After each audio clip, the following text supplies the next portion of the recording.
Hey, it's the Redstone King here. Today I am going to be teaching you how to create a Bukkit plugin from scratch. Today we will be learning how to create the plugin. How to get started.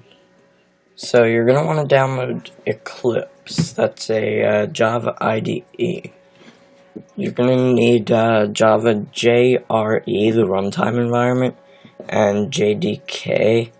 Sorry if you hear music in the background, it's Minecraft. So you're gonna open up Eclipse once you've downloaded both of them.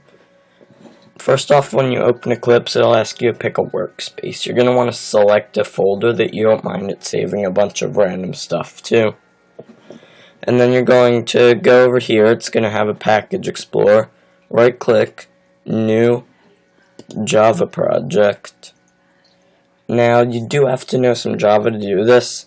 I'm just going to call this example plugin.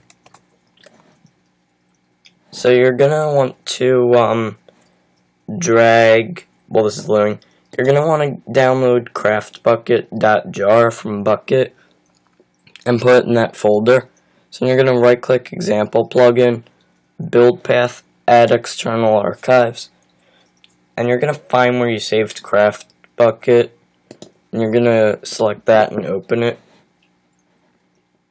You're going to want to also do new file plugin.yml, and we're going to put name. Sorry, I'm going too fast. You're going to want to put the name of the plugin, so name, :space, and then I'm going to call this just example plugin. It doesn't have to be the same name as this. It can be whatever you want. Can't have spaces or like those kind of things, like special characters. It can't have numbers. The version of your plugin, it can be like, it can be whatever you want, like 1, 2, 3. The traditional consists of number, point, number, point, number, but you could do like point that if you wanted, but we're just going to go 0.0.1, and then main. We're going to wait for that, so we're going to right click the source package, new package, com dot whatever you call yours, dot the name of your plugin. This has to all be in lowercase. I just used a 0 for that. That's not real uppercase O. Then you're going to do right click that package, new class, example plugin core is what I'm going to call this. Oh, my mom is on the phone. So that normally you would separate words with a capital letter. Finish. And now this is our main class. Oh, hello. My dog just entered the room. He opened the door. I'm going to close the door, hold on.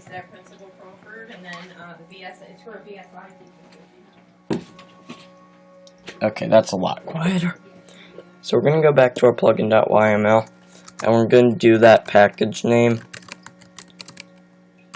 example plugin, and then another dot, and we're going to do the name of that main class file, example plugin core. Oops, not enter. Save. Now we can close the plugin.yml. We're done with that. So then I'm just making a bare bones plugin. It's not going to do anything. So we're going to make sure this extends Java plugin, so it knows it's a plugin. Now we're going to hold our mouse over that and click import Java plugin. And then we're going to do public void on enable,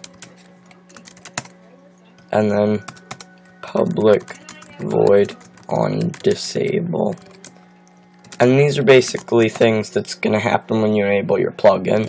Like, I could do system.out.println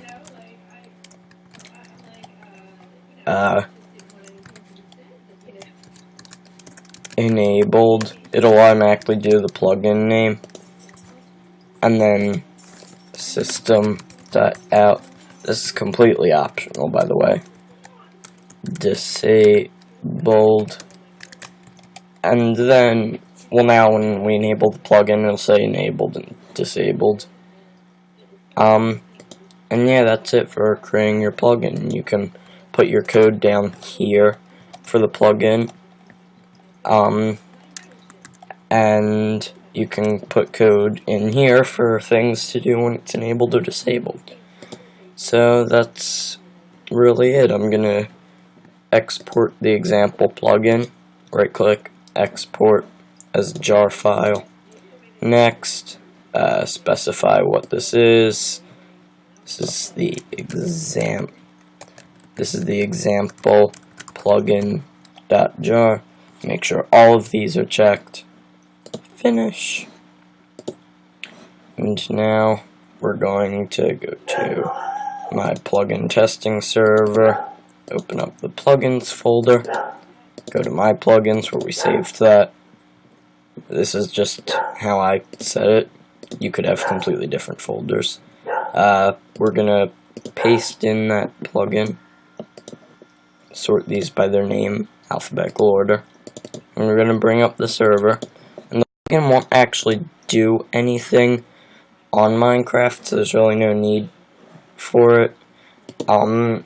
But I'm just gonna show you what our on enable and on disable look like. I'm yawning, sorry. Okay, if my start.command ever loads. Okay. It's not loading. There we go.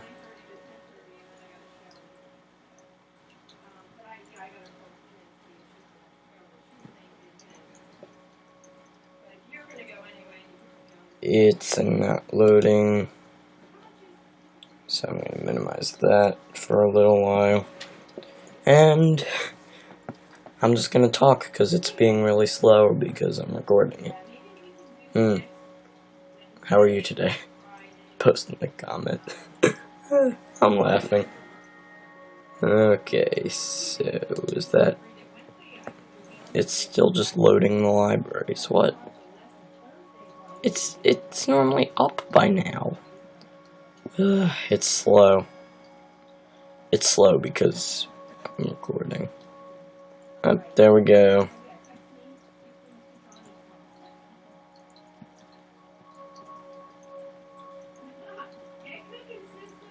Okay, so those are plugins that did their on enable.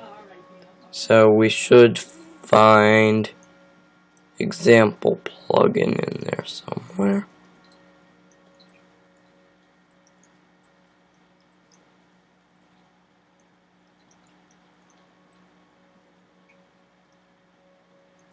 No?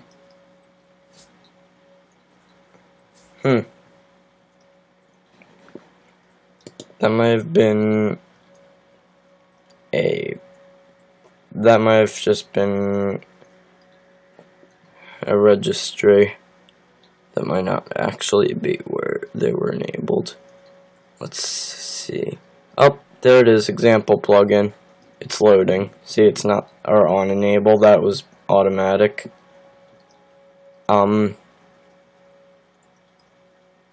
But this is where they're being enabled. So we should find example plugin in here. Enabled. There we go. It's enabled. After it enabled it.